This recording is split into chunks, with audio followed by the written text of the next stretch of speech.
Hey, welcome back. I'm Todd Smith with another video teaching you how to make money and achieve financial freedom with real estate investing. Over the years, I've been blessed to teach tens of thousands of investors from newbies to millionaires, so I know I can help you too.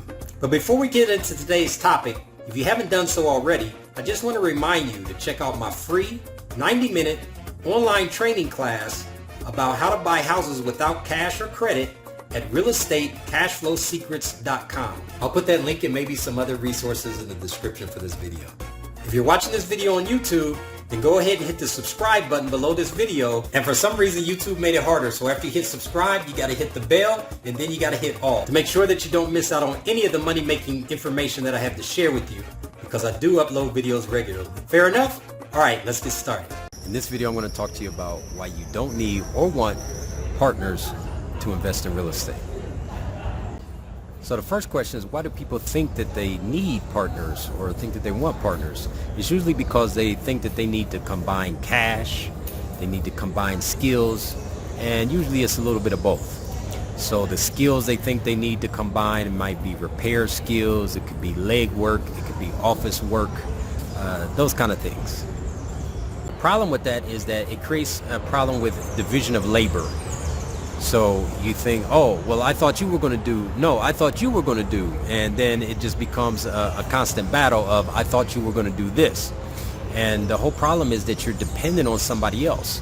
So you got kind of 4 Ds. You got a division of labor confusion. You've got a dependency on somebody, and they may not come through and do their part. And then the third D would be doomed. So that's why these partnerships are usually doomed. Most partnerships don't work out for that reason. And then my fourth D would be, that's why you don't want to do it. You don't need it and you don't want to do it. So you got a division of labor problem. You don't want to be dependent on somebody. And for this reason, most of the partnerships are doomed to fail. And lastly, that's why you don't want to do it and you don't need it. Another thing about partnerships, I think a lot of times people want to be in a partnership because they want the camaraderie. So, but you don't want to mix, if that's the only reason you want a partnership and that's the real reason, then you need to find camaraderie from other sources. You know, from a support group, from a mastermind group, from friends. If your friends are like-minded. Obviously, if your friends are not like-minded and they're discouraging you, that's not what you want. Okay, but you need to find camaraderie from another source. You don't need to go into a business partnership just for the purpose of camaraderie. So 3 things that have worked swimmingly for me would be, number 1, doing deals without partners, which is my favorite way to do business. And number 2, private lenders, which are not partners but are private individuals who are loaning money. They're putting up the cash and they get a mortgage on the property so that their loan is secured by real estate.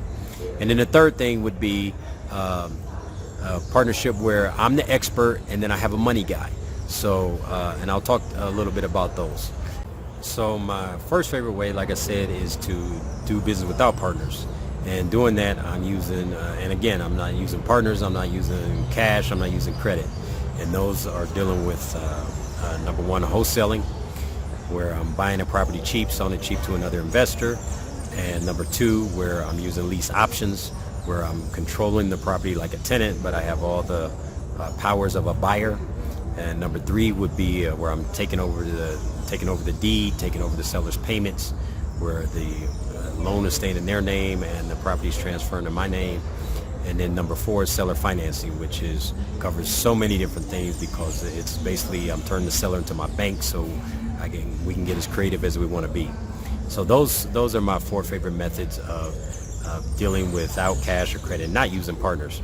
Then 2, if I am going to get money from somebody, typically it's going to be as a private lender. That person is going to be a private lender, private individual, where that person is going to basically become my bank. They're going to put up the money. So typically if I'm going to retail a property, which means I'm going to rehab it, I'm going to fix it up and flip it, I'm usually going to use a private lender in that scenario. Because again, I'm not using my own money, right? So I'm usually going to use a private lender. I'm going to borrow the money for the fix up and the rehab in that scenario. So again, it's not a partner. That person is a lender. They're loaning me the money and they're getting a mortgage against the property, which is secured by real estate, right? So their loan is extremely secure.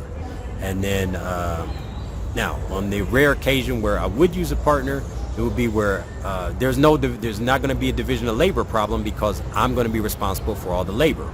All the partner is doing is basically the partner is the money person, the money guy, the money gal. They're putting up the money. They put up all the money, and I do all the work. I'm making all the decisions. All they're doing is putting up the money to buy the property and rehab the property, and then we're going to split the profits. All right, but I very rarely do those. Typically, again, if I'm getting money from somebody, it's usually going to be on a private lender basis.